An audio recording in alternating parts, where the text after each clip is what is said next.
بسم اللہ الرحمن الرحیم۔ میرے ایک پڑوسی دوست ہیں جو کہ ڈاکٹر بھی ہیں، ان کو ٹینشن، ڈپریشن اور پریشانیوں کی وجہ سے 2 سال سے نیند نہیں آئی تھی۔ کہتے کہ جب میں سوتا ہوں تو آ کے کوئی میرے سینے پر بیٹھ جاتا تھا اور یوں میری نیند اڑ جاتی تھی اور تنہائی میں بہت ڈرتا تھا۔ جب میں نے ان کو حامیم لا ینصرون کثرت سے پڑھنے کو دیا تو وہ کہتے ہیں کہ مجھے اس کے پڑھنے سے نیند آ گئی اور اتنی آئی کہ 2 دن 1 رات سوتا رہا۔ خطرناک حادثے سے حفاظت۔ ہم 2 ساتھی نوشہر و فیروز سے ہائی وے پر موٹر سائیکل پر سوار تھے۔ سپیڈ بھی کافی تیز تھی۔ اچانک قریب آبادی کے راستے سے دوسرا موٹر سائیکل والا نکلا۔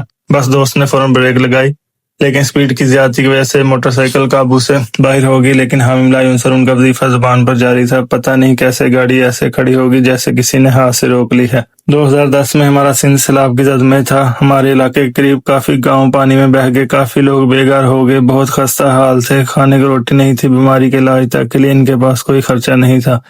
جماعت کی طرف سے میرے ذمہ لگایا گیا کہ مختلف لوگوں سے مل کر اور گاؤں میں جا کر چندہ جمع کر کے متاثرین سیلاب کو تقسیم کیا جائے۔ چندہ جمع کرنا مشکل ترین کام ہے۔ میرے ساتھ جو صاحبان چلنے کی حامی بھر رہے تھے وہ بھی آدھے راستے میں ہی مجھے چھوڑ کر چلے گئے۔ میں نے حامیم لا ینصرون کو اپنا ساتھی بنا لیا۔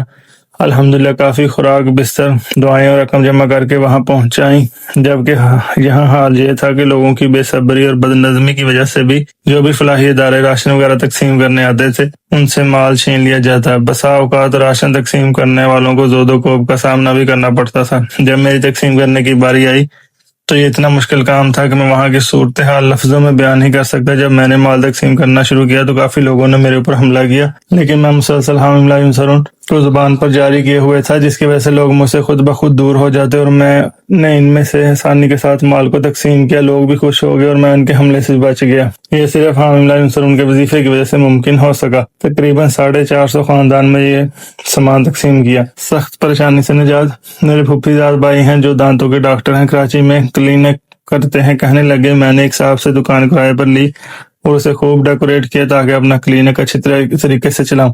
ابھی تھوڑا عرصہ ہی ہوا تھا کہ مالک نے کہا میری دکان خالی کرے، مجھے خود ضرورت ہے۔ میرا پھوپھی زاد بھائی اس صورتحال سے سخت پریشان ہوا کہ ابھی تو اس پر اتنا خرچہ کیا ہے اور یہ کہتا ہے دکان خالی کر دو۔ اس پریشانی میں میرے پھوپھی زاد بھائی نے مجھ سے رابطہ کیا کہ میں بہت پریشان ہوں، آپ کچھ مشورہ دیں۔ میں نے انہیں حامیم لا ینصرون کا وظیفہ دیا کہ یہ بہت مجرب عمل ہے، بس آپ تھوڑی سی توجہ سے پڑھیں۔ انہوں نے کہا ٹھیک، اور پھر کچھ روز بعد ان سے رابطہ ہوا تو انہوں نے بتایا جس دن میں نے وظیفہ پڑھنا شروع کیا تو شام ہی کو مالک آیا اور کہنے لگا میرا کام بن گیا اور مجھے کہیں اور مناسب جگہ مل گئی ہے، لہٰذا آپ دکان خالی نہ کریں۔ اس کے علاوہ ایک مسئلہ یہ تھا کہ ابھی کلینک کرتے ہوئے کچھ ہی روز ہوئے تھے کہ کچھ نام نہاد گنڈے آئے اور بتا مانگا۔ دوسرے دن دوسرے آگے، عجیب صورتحال ہو گئی۔ ایک نئی پریشانی سر پر سوار ہو گئی۔ اب سوچ سوچ کر بیمار ہو گئے کہ میں خود کیا کماؤں اور ان کو کیا دوں۔ میں نے وظیفہ پڑھنا نہ چھوڑا، پڑھتا رہا۔ ایک دن ایک بندہ میری کلینک پر اپنے دانت بنوانے آیا۔ ایسے ہی باتوں میں اس سے اس معاملے کا ذکر کیا تو وہ کہنے لگا ان کو میرا نام لے کر منع کر دیں، پھر نہیں آئیں گے۔ وہ بھی سور سوکھ والا تھا اور اس دن کے بعد پھر کوئی بتا لینے نہ آیا۔ لیکن اصل وجہ تو وظیفہ بنا جو آپ نے دیا، یہ اس کی برکت ہے۔ وظیفے کی جادوئی تاثیر۔ ایک صاحب نے یہ واقعہ سنایا، کہنے لگے میرا دوست ہے جو ٹیکسی چلاتا ہے اور بہت ہی نیک انسان ہے۔ ایک دن مجھ سے کہنے لگا کہ بھائی کافی عرصے سے ٹیکسی چلا رہا ہوں، لیکن میری گاڑی کے ساتھ ایک مسئلہ ہے جس سے بڑی شرمندگی اور پریشانی کا سامنا کرنا پڑتا ہے اور میرے روزگار پر اس کے منفی اثرات پڑتے ہیں۔ لوگ لمبے روٹ پر میری گاڑی نہیں لے کر جاتے۔ وجہ یہ ہے کہ لمبے روٹ پر میں جیسے ہی جاتا ہوں میری گاڑی راستے میں خراب ہو جاتی ہے، اور ایسا کئی مرتبہ ہوا۔ حالانکہ چھوٹے روٹ پر گاڑی بالکل ٹھیک چلتی ہے اور بازار کوئی خرابی بھی سمجھ میں نہیں آتی، کیا کروں؟ میں نے کہا آپ یہ وظیفہ حامیم لا ینصرون پڑھا کرو، پھر انشاءاللہ کبھی نہ ہوگا۔ انہوں نے پڑھنا شروع کر دیا۔ 2-3 سال ہو چکے ہیں، اب گاڑی لمبے روٹ میں خراب نہیں ہوئی اور یوں اللہ نے وظیفہ پڑھنے کی برکت سے مشکل کو ٹال دیا۔ سرکاری نوکری یوں بھی ملتی ہے۔ ایک دوست کہنے لگا میں غریب آدمی ہوں، تھوڑا بہت پڑھا لکھا بھی ہوں، سوچتا ہوں کہیں نوکری مل جائے تو کچھ گزر بسر ہو جائے۔ اس بات کا ذکر میں نے اپنے ایک ساتھی سے کیا تو انہوں نے اس غریب آدمی کو وظیفہ حامیم لا ینصرون پڑھنے کو دیا کہ یہ پڑھو، اللہ پاک آسانی کریں گے۔ اس نے پڑھنا شروع کیا اور نوکری کی تلاش شروع کر دی۔ ابھی تھوڑے دن ہی گزرے ہوں گے کہ بلدیاتی ادارے سے نوکری کی آفر ہوئی۔ انٹرویو کے لیے کراچی بلوایا گیا۔ اب ایک پریشانی یہ تھی کہ ڈیوٹی اگر کراچی میں لگ گئی تو کیا ہوگا۔ خیر وہ وظیفہ پڑھتا رہا اور اس کی برکت سے انٹرویو میں پاس ہو گیا، لیکن کہنے لگے PRG کا سرٹیفکیٹ نہیں ہے، وہ لے کر آؤ تو فائل پر سگنیچر ہوں گے۔ اب وہ پریشان ہو گیا کہ یہ کیا نئی مصیبت آ گئی۔ اس نے وظیفہ کی پڑھائی میں دھیان اور توجہ بڑھا دی۔ کلروں کو کہا تم کوشش تو کرو، پیچھے میں مسلسل حامیم لا ینصرون پڑھتا رہا۔ وہ فائل لے کر اندر گیا تو افسر نے فوراً سگنیچر کر دیے اور میری ڈیوٹی کنڈ یاروں میں لگا دی تھی، تنخواہ تقریباً 8,000 روپے مقرر ہوئی، جیسا اب اس وظیفہ کی برکت سے ممکن ہوا۔ کیمیوتھراپی کی نوبت تک نہیں آئی۔ میری والدہ کچھ ماہ قبل کینسر کی تشخیص ہوئی۔ ڈاکٹر نے فوراً علاج کے لیے لیاقت نیشنل ہاسپٹل جانے کا مشورہ دیا۔ اسی دوران مجھے عبقری سے حامیم لا ینصرون کا وظیفہ ملا، جو آپریشن کے فوراً بعد میں نے امی کو پڑھنے کا کہا اور امی نے اسے لازمت پڑھنا شروع کیا۔ اتنا بڑا کہ 3 دن بعد ہی جو ٹیسٹ ہوئے تھے ڈاکٹر حیران رہ گئے۔ ایک پوری ٹیم بیٹھی جس میں انہوں نے بتایا کہ 3 دن پہلے جو رپورٹ تھی وہ بالکل اس کے الٹ تھی۔ الحمدللہ رپورٹ بالکل نیگیٹو تھی۔ انہوں نے ایک ٹیسٹ آغا خان لیبارٹری سے کرانے کے لیے کہا۔ جب آغا خان لیبارٹری سے رپورٹ آئی تو انہوں نے کہا ان کو تو ایسے ہے کہ کبھی کینسر تھا ہی نہیں، اور امی ایک ہفتے بعد ہی گھر آ گئی۔ حامیم لا ینصرون اور میری کہانی۔ میرے گھر کے حالات بہت زیادہ خراب تھے اور میں اس وقت کوئی کام بھی نہیں کرتا تھا۔ اسی دوران میرے بڑے بھائی نے بھابھی کو طلاق دی تھی۔ بھابھی کے گھر والے سیاسی تنظیم میں تھے اور ان کے ایک بہت قریب رشتہ دار ہائی کورٹ میں بھی تھے۔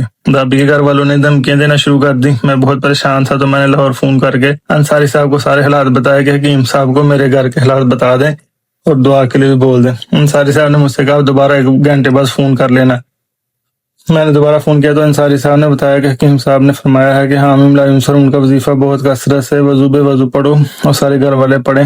میں نے بہت یقین سے پڑھنا شروع کر دیا۔ تھوڑی دیر میں روڈ پر گیا تو بھائی کے سسرال والوں میں سے ایک بندہ ہمارے علاقے کے تنظیمی ذمہ دار سے ہمارے گلی کی طرف اشارہ کر کے کچھ بول رہا تھا۔ میں اس کو دیکھتے ہوئے وہاں سے گزر گیا۔ پھر جب مغرب کے بعد وہ لوگ آئے تو میں ڈر رہا تھا کہ کوئی بڑا مسئلہ نہ ہو، لیکن تھوڑی دیر میں نے خود سنا کہ وہ لوگ آپس میں کھڑے ہوئے ایک دوسرے کو بول رہے ہیں کہ یہاں ٹرائی کرنا ٹھیک نہیں، ان لوگوں نے ہمیں گھیرا ہوا ہے، اگر ہم کچھ کریں گے تو ہم لوگوں کا نقصان ہوگا، جبکہ ہماری طرف سے کوئی منصوبہ بندی بھی نہیں کی گئی تھی۔ لیکن اللہ کے نام کی برکت سے وہ لوگ خاموشی سے سامان لے کر چلے گئے۔ روزگار کا بندوبست۔ میں نے یہ وظیفہ بہت کثرت سے پڑھنا شروع کر دیا۔ میرے ساتھ مدرسے میں ایک ساتھی پڑھتے تھے جو حجامہ کرتے تھے۔ انہوں نے مجھے کہا تم بھی حجامہ سیکھو۔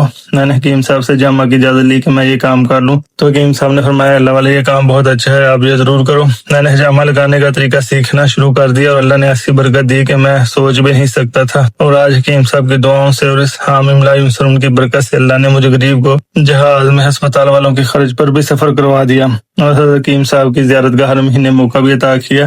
اب الحمدللہ میں ہر مہینے لاہور حجامہ کرنے آتا ہوں۔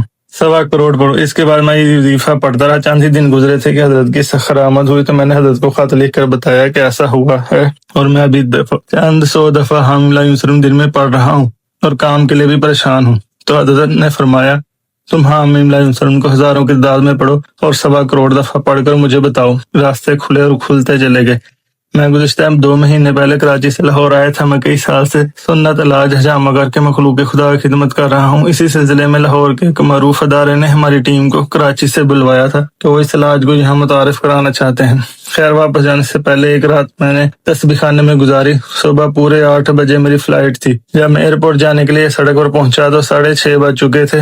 اتفاق سے اس دن CNG بند تھی، جس کی وجہ سے کوئی رکشہ دور دور تک سڑک پر دکھائی نہیں دے رہا تھا۔ وقت گزرتا جا رہا تھا اور اس پریشانی بڑھتی جا رہی تھی۔ اگر وقت پر نہ پہنچ سکا تو فلائٹ نکل جائے گی۔ حضرت حکیم صاحب نے مجھے خاص وظیفہ دیا ہوا تھا۔ حامیم لا ینصرون یہ وظیفہ مسلسل پڑھ رہا تھا اور ایک رکشہ والا ملا تو اس نے ایئرپورٹ جانے کے 300 روپے مانگے۔ اتنے میں تسبیح خانے کے ایک مخلص ساتھی موٹر سائیکل لے کر آگے اور کہنے لگے کہ جلدی سے بیٹھو، بہت دیر ہو گئی ہے۔ اس وقت 7:20 ہو رہے تھے اور یہاں مزنگ چنگی سے ایئرپورٹ کا راستہ تقریباً 1.25 گھنٹے کا تھا۔ میں نے ایک لمحے کے لیے بھی اپنا وظیفہ نہ روکا۔ ساتھی کہنے لگا فلائٹ مس ہو جائے گی، ہم بہت لیٹ ہو گئے۔ خیر جب ہم ایئرپورٹ پہنچے تو 8 بجنے میں 10 منٹ باقی تھے۔ میں جلدی اندر داخل ہوا۔ کسٹم والے نے چیکنگ کے دوران پوچھا کہ آپ کے ہینڈ بیگ میں کیا ہے؟ اس بیگ میں ہمارے جمع کرنے کی مشین تھی جس کو ہم گن کہتے ہیں۔ تو میں نے اس کو کہا اس میں گن ہے۔ وہ آفیسر ایک دم چونک گیا اور مجھے گور کر دیکھنے لگا۔ میں فلائٹ کے لیے لیٹ ہو جانے کی فکر میں تھا، مجھے پتہ ہی نہ چلا وہ کیوں گور رہا ہے۔ پھر میں نے اس کو بڑی مشکل سے سمجھایا کہ بھائی یہ وہ گن نہیں ہے بلکہ یہ تو علاج کرنے کا ایک آلہ ہے۔ بڑی مشکل سے اس نے میری جان چھوڑی اور صرف 5 منٹ پہلے جہاز میں سوار ہوا اور حامیم لا ینصرون کے وظیفے کی وجہ سے میں عافیت کے ساتھ اپنے شہر کراچی پہنچ گیا۔ ویڈیو پسند آئی ہو تو اسے لائک اور شیئر کر دیں اور چینل کو بھی سبسکرائب کر دیں۔